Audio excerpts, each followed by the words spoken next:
हाँ दोस्तों, good morning. और जो मेरी पर्सनल स्टोरी सीरीज़ नंबर 3, आज माइंडफुलनेस एंड प्रोक्रास्टिकेशंस के बारे में मैं डिस्कस करना चाहूँगा आपके बीच में।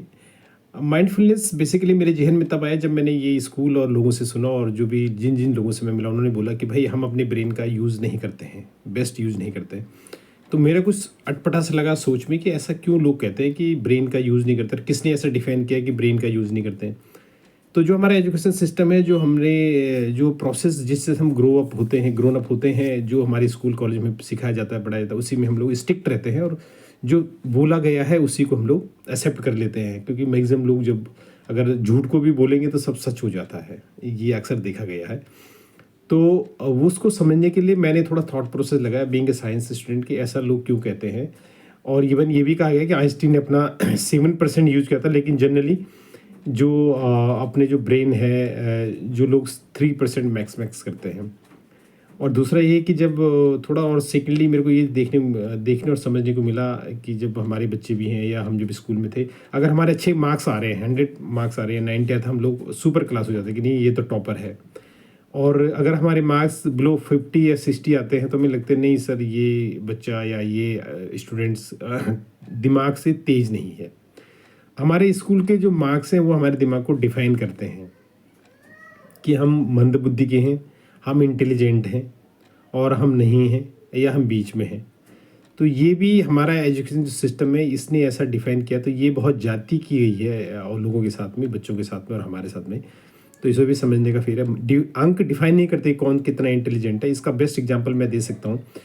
आप बहुत सारे जो पढ़े लिखे लोग आईआईटियंस हैं, टॉपर्स हैं, बिल्कुल रिसर्च स्कॉलर्स हैं, वो कुछ नहीं कर पाते बनस्पत की जो लोग कम पढ़े लिखे हैं और अपना व्यापार और बिजनेस बहुत अच्छा कर रहे हैं। जैसे आप धीरू भाई अंबानी को देख सकते हैं, मार्क जुकरबर्ग को देख सकते हैं, आप टाटा को भी आप पढ़ सकते हैं, और ओयो रूम के जो मालिक हैं उनके जो उन्हें भी देख सकते हैं कि उन्होंने बहुत सारे जो हायर एजुकेशन है उन्हें ड्रॉप आउट किया है। और कुछ लोग जो सचिन को भी देख लीजिए, कि आप अगर एक चीज़ कहेंगे सचिन जो तेंदुलकर है वो इंटेलिजेंट नहीं है या वो मंदबुद्धि है, तो आपको क्या लगेगा सोचने को? अरे ऐसा तो अच्छा नहीं लगेगा, सुनने में भी अच्छा लगेगा। क्यों? हमें क्या होता है कि जब हम माइंडफुलनेस की बात करते हैं, अगर हम अपने ब्रेन को किसी राइट डायरेक्शन में 100% यूज करते हैं और उससे बेस्ट रिजल्ट लेके आते हैं, रादर देन कि to get the good certificate degree लेके जो अपने हाथ में, तब हम अपने आप को शहंशाह, अपने आप को रिसर्च स्कॉलर अपने आप को बताते हैं, डॉक्टर्स उसके। लेकिन जब हम किसी प्रैक्टिस को एक उच्च शिखर पे लेके जाते हैं, अपने थॉट्स को एक्शन में ट्रांसफॉर्म करते हैं, वही माइंडफुलनेस होता है।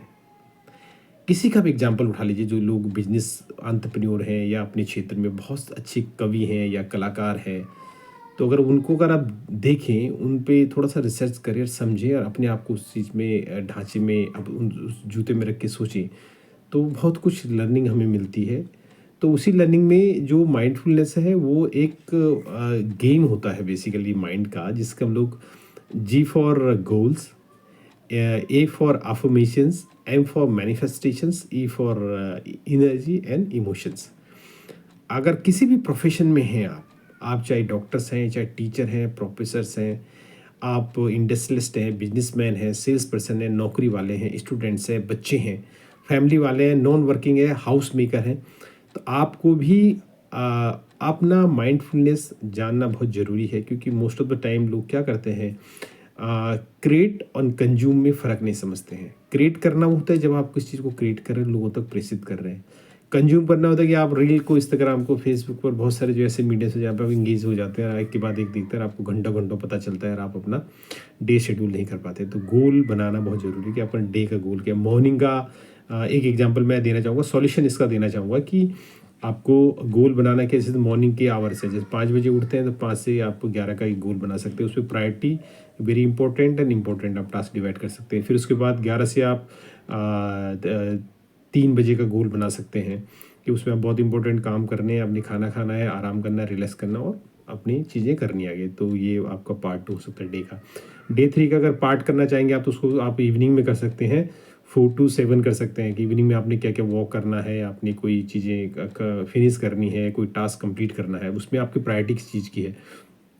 और उसके बाद उसमें इम्पोर्टेंट क्या है, उसके बाद वेरी इंपॉर्टेंट क्या है, तो ये चीज़ें हम लोग डिफाइन करते हैं। और इवनिंग में फिर आप 7 लेके 11 या 12 तक जब भी मिडनाइट तक आप अपना पढ़ाई कर सकते हैं, चीज़ों को आगे कैसे बेस्ट टाइम में यूज कर सकते हैं, तो ये अभी रखना पड़ेगा। जब आप इस प्रैक्टिस को 7 दिन करेंगे तो अपने आप आपको पता जाएगा आपका मैक्सिमम टाइम का कंज्यूम हो रहा है। मैंने आपको बहुत ये एसेंस बता दिया जिसको मुझे समझने और सीखने में बहुत टाइम लगा, तो ये चीज़ों को हमें देखना है और अपना माइंडफुलनेस, अपने जो माइंड है उसका बेस्ट यूज आप कर सकते हैं और उसको क्रिएट कर सकते हैं।